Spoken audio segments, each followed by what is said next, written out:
Episode 8! Why I still invest in Philippine real estate even if I work abroad or while I'm still working abroad. So, tara, let's see. Guys, I know. A lot of people say property in the Philippines are too expensive nowadays. Oo, totoo. Mahal na nga talaga. Mahal na rin talaga sa Pilipinas. But, kahit saan ka naman pumunta talagang property appreciates year on year. Dito nga, sa Dubai, every 6 months, nag-appreciate So, syempre, sa Pilipinas, ganun din, di ba? So, but, para sa akin, ito yung perspective ko. Bukas makalawa, yung mga properties na yan is magiging more expensive pa. So, kung capable ka naman bumili ngayon, why not buy, di ba? Kasi at the end of the day, yung presyo niyan is tataas at hindi natin mapipigilan yung pagtaas na yun. Kaya nga, good to invest in property kasi 5 years, 10 years, you can easily double your money. Hindi yun kikisain ng bangko, guys, So, yun lang yung sa akin doon. So, kahit na nasa abroad ako o saan man ako mapunta, I will always invest sa property.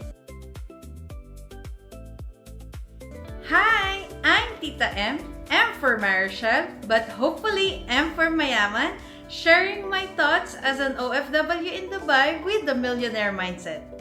So, yung Philippine real estate namin is nagsaserve siya ng two purpose.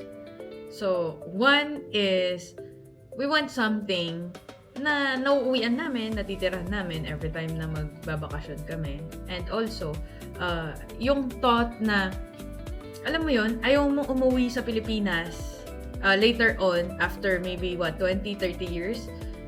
Tapos mabibigla ka na, ganon? Saan napunta lahat ng pera ko? Wala pala akong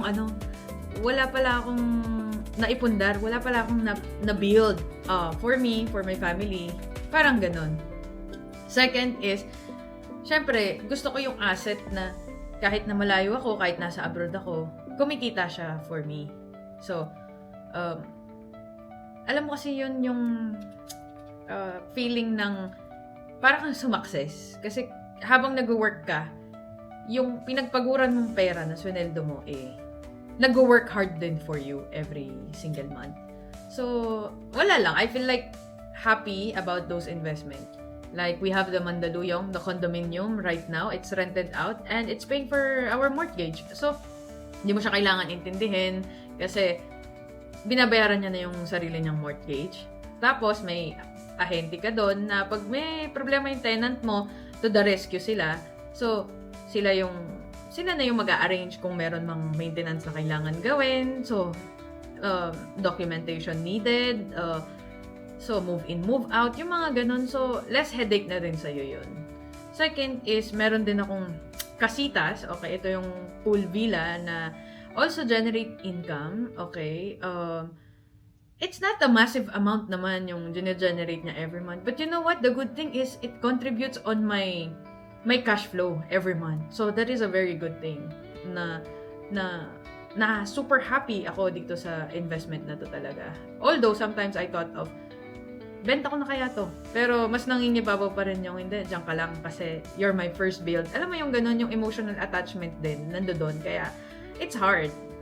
Pero at the end of the day, yung happiness na every time nakikita mo na, imagine, nakapag-build ako ng ganito. Kasi, nangarap ka, nagplano ka, nag-execute ka, inactionan mo. So, kaya dumating. So, yun yung para sa akin yung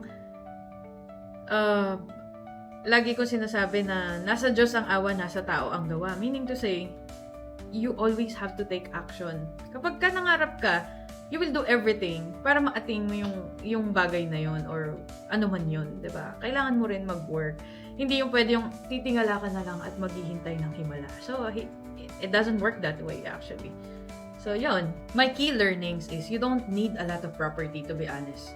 What you needed is the right property in the right location. So, basically, based sa experience ko, whenever you're buying property, you have to know what is the government plan in the area, what is the future plan dun sa area, magtatayo ba ng mall, hotels, or whatsoever. Kasi dun magbabase, dun magbe-base yung capital appreciation or yung value ng property mo in the long run. So, if yung property na binibili mo is magtatayo sila ng kunwari, mall next to it. So, ang galing, di ba? Kasi pwede mong patayuan ng apartment, yung mga nagtatrabaho sa mall, for sure, kailangan nila ng housing, kung saan ba sila uupa, di ba? Yung mga ganon. So, yun yung mga natutunan ko na kailangan tinitingnan mo kapag bumibili ka ng property, which will help you grow your investment. So, hindi ka lang basta magpapark ng pera mo, nakikita ng magkano lang, but it will help you get more out of it.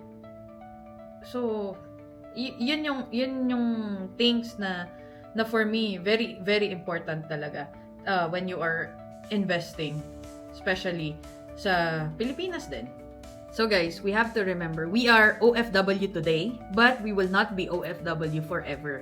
Kaya, yung mga sinasabi ko na you have to invest, you have to plan your future, kasi pagka natapos na tayo nagtrabaho dito, kapag hindi natin plinano, okay, wala kang bahay, pero kailangan mo na umuwi ng Pilipinas, wala kang retirement, hindi ka nakapag-invest early, na alam mo yon, magpo-provide ng mga needs mo kasi hindi ka na sumisweldo ng every month. So kapag hindi natin ginawa lahat to as early as possible while kumikita tayo, guys, masakit man sabihin, pero ang hirap kasi sa feeling yung pag umuwi tayo, yung manghihingi tayo kani-kanino, 'di ba? Tapos sasakit pa yung loob mo, maisip mo pa na, nung ako'y nasa abroad, blah blah blah, and blah blah blah, kasi maraming ko ng beses narinig yung mga ganitong kwento. So, para hindi na tayo umabot sa ganon, para sa akin, kailangan talagang pinaplano, pinaghahandaan, at umaaksyon para sa future natin. So, ika nga, 'di ba? Pagka pinanganak kang mahirap at namatay kang mahirap, kasalanan mo na 'yon kasi there's a lot of way nowadays para ikaw ay matuto kung paano mag-invest, paano palaguin yung pera mo, regardless kung magkano yung kinikita mo. Kasi napakaraming tao dyan, hindi naman talaga kumikita ng sobrang laki.